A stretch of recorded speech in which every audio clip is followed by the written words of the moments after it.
Welcome to the GPLama YouTube channel and to a video covering off what's new with the latest firmware release from Garmin for their Edge X40 series cycling computers, those being the 1040, 840 and 540. Now update 21.16 is a slow staged rollout, currently sitting at 50% rollout, and I believe we'll be at 100% in a few days' time. So if you don't have the update, it will be coming soon. This update will roll out over the air to your units via your phone, via Bluetooth or via Wi-Fi, or via Garmin Express if you plug your unit into a Mac or a PC and do a sync. Okay, there's a lot to get through. Let's pull up the whole list, starting off with added support for button control and trim adjustments for SRAM AXS shifting systems. Now we saw just the other day SRAM releasing the new SRAM Red codenamed E1, which had those bonus buttons at the top, which can be configured to do ANT plus shifting function set functions. In other words, you can configure them to control your bike computers. Now, it's not just the new SRAM Red E1 that can do this. This ANT plus shifting function set functionality can be set on older systems as well. Now, to take advantage of this, you do need to configure your buttons to be ANT plus function set compatible. So I've got my Aspero here, and the top left auxiliary button is currently assigned to downshift. So I have my little satellite button plugged into that one. We can click on that and reassign that ANT plus control. Now, with the latest firmware and the latest update from SRAM, so there's lots of function sets and lots of functionality that can be added. There needs to be a whole manual for this, but I'm going to assign function set 1 to this first button. Okay, that's done. You can see now auxiliary top left is function set 1. I scroll down, and on the right lever, auxiliary top, I'm going to assign ANT plus control function set number 2, which has the ability to do a short press and a long press, being a wired button. So we click on function set 2 for that. Okay, that's assigned. And we can also do double press as well, or dual press.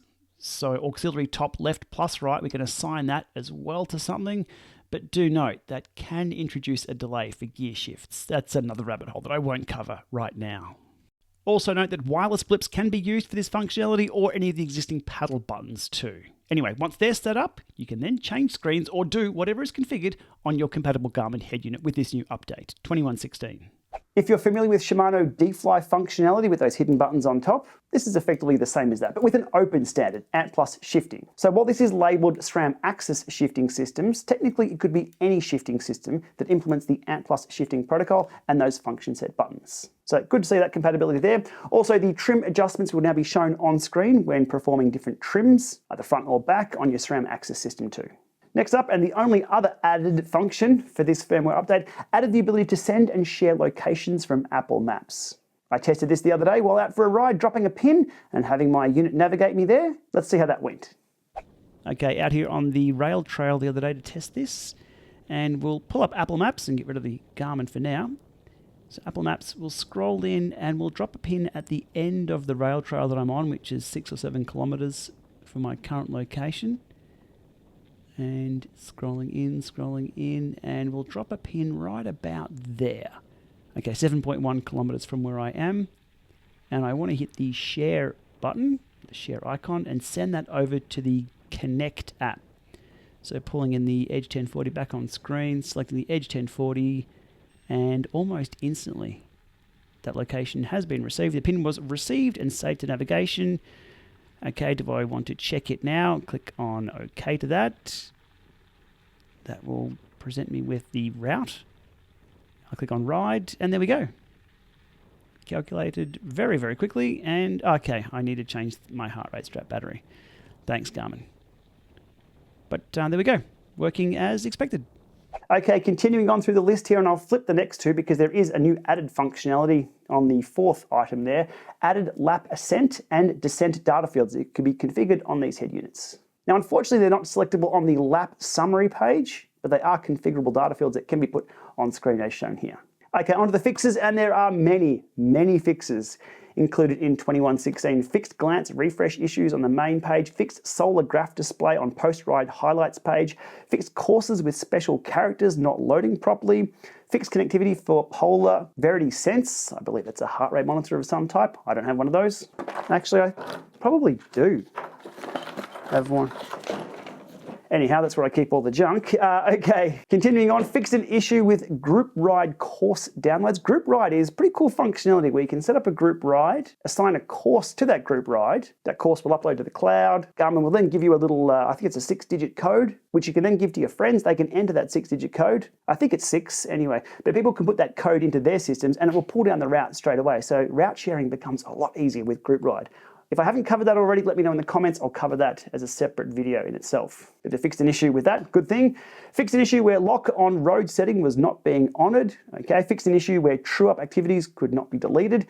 They fixed frequent disconnect issues with 2 MPHY connections. What the hell's 2 MPHY? I had no idea. Quick Google later, down the rabbit hole, back up I came. It's 2 megabit Bluetooth 5 peripherals. How about that? Fixed an issue causing excessive battery drain during suspend. Fixed an issue with real-time settings, data screen layout editing. Fixed partial display update issues with suspend mode. Fixed an issue where BLE sensors would not connect. Fixed I'm nearly out of breath with this. There's lots of fixes. Potential issue where segments on the file system were not drawn on the map. Fixed audio prompts for speed. Fixed issue with elevation calibration prompt appearing repeatedly. Fixed off-segment tone issues. Fixed VO2 display on 4-week history graph. Improved default connection interval for BLE peripherals connected via Connect IQ app. Now, I have seen a few things pop up in the Connect IQ store, which are quite interesting, including a new GoPro control, which I think the last firmware update had a tweak for that as well. So stay tuned. If they get that working, I'll cover that in a video on these units.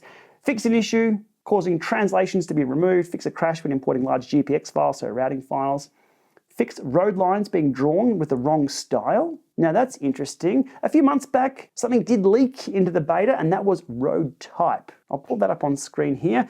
That was not meant to be seen, but it was very, very cool. Yet to see that hit these devices though. They rolled that back on the next firmware update. Not sure if it's related to that or not, but I'm hoping that will come soon. Fixed an issue where auto brightness would stop working. That was a complaint on, I believe, the 1040 forums where people are saying the auto brightness wasn't working. Fixed a crash when drawing the alpha mask for Connect IQ icons. Okay, we're deep down the rabbit hole now. Fixed hourly wind speed display. Now there is some default built-in weather functionality of these, but to be honest, nothing beats wind field. I absolutely love that data field, something that I use on every single ride. I've done a whole other video on that. I'll link below. Definitely worth checking out if you want to see real-time wind within plus or minus 5 minutes, but it's close enough to real time. Works very, very well. Absolutely love that data field.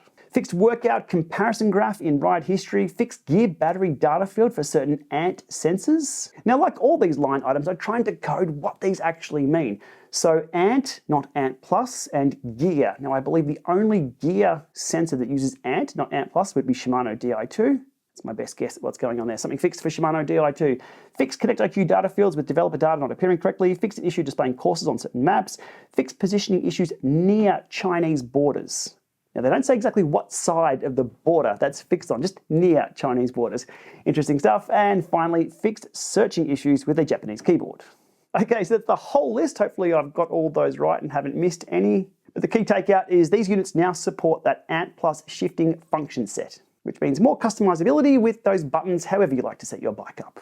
That functionality of opening Apple Maps and dropping a pin and sending it, I'm not sure if that's very useful. These things are pretty easy to navigate around anyway when looking for somewhere to go. However, any update to these to make them more stable, give them more functionality, and remembering these firmware updates are free. They're not charged for, which is a good thing, getting more out of these for what we've already paid for. I do love a good firmware update. Anyhow, with that, we'll leave it there for today. Hopefully you've enjoyed this one with a little bit more functionality added and a hell of a lot of fixes too. As always, if you've enjoyed this one and found it informative, give it a thumbs up, hit subscribe to be across more videos on this channel, and stay tuned. Next month is going to be very, very busy here. Thanks for watching.